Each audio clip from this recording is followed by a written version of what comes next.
मु कटक 999 ख्रीष्टाब्दरे मोर जन्म जेतेबेले तत्कालीन राजा नृपकेशरी मते केशरी वंशर राजधानी करिबा पई निष्पत्ति नैथिले। मोर रहिछि एक स्वर्णिम इतिहास। मु सेई सहर जहा थिला नेताजी सुभाष चंद्र बोस, मधुसूदन दास, गोपबंधु दास आदि महापुरुषଙ୍କ कर्मभूमि। देशर सबुठु बड़ धान गवेषणा केन्द्ररू नहीं राज्यर सबुठु पुरुणा एवं सर्वबृहत SCB medical college and hospital थिबा सहर जेउठु प्रकाश पाइथिला ओडिशार प्रथम खबर कागज उत्कल दीपिका एवं जेउठी अछि ओडिशार प्रथम school Ravenshaw collegiate school. Netaji Subhas Chandra Bose सेतुरु नहीं रेभेन्सा विश्वविद्यालय सबु एई सहररे वाणिज्यिक पेंठस्थली भावे परिचित ए सहर विभिन्न घात प्रतिघात मध्यरे मध्य सगौरवे मथा टेकी ठिया होइछि। पीढ़ी परे पीढ़ी सूक्ष्म रूपा तारकसी काम मो समृद्ध कला नैपुण्यतार कथा कहे जहा पई मु पाइछि सिल्वर सिटीर स्वतंत्र परिचय। मु अनेक संस्कृतिर मिश्रण रे एक अनन्य इंद्रधनु आउ मोर वार्षिक बालीजात्रा मेला नौवाणिज्य परंपरा को बहन करुछि जहा दिने मते जोड़ुथिला माइल माइल दूर थिबा विभिन्न देश सहित। चतुर्दश शताब्दी रे निर्मित मोर आउ एक परिचय बारवाटी दुर्गरु ही मो सहरर चमत्कार दृश्यर झलक मिली जाए।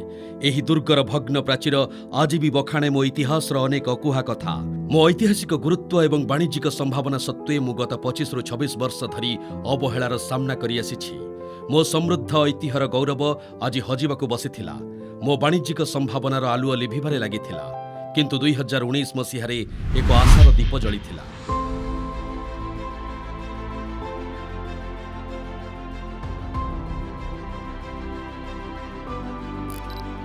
गत किछि वर्षरे मु देखिछि अभूतपूर्व परिवर्तन। मो भित्तिभूमि रे आसिछि अविश्वसनीय प्रगति।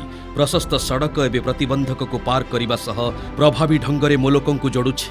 मो स्वास्थ्य सेवारे उन्नति आसिछि जहाँकि सबु वर्गर लोकंक पई स्वास्थ्य सेवा सुनिश्चित करिछि। अत्याधुनिक ड्रेनेज व्यवस्था कारणरू वर्ष वर्षर जलबंदी समस्या एवं अतीतर एक पृष्ठा पलटि जाइछि।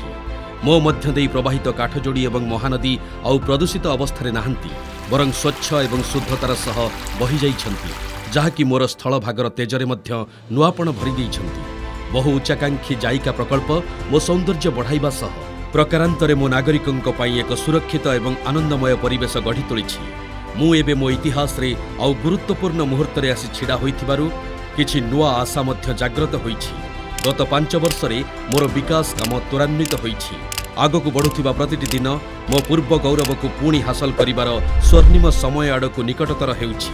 तेणु आपण मोर उत्साहप्रद बजार भितरे घुरी बुलिबा बेले मोर पुरातन मंदिर रे दर्शन करिबा समय रे मोर सुआदिया खाइबार महमह बास्ना रे हजिजिबा समय रे निश्चय अनुभव करिबे मो पुनर्जन्म नैथिबा सहर।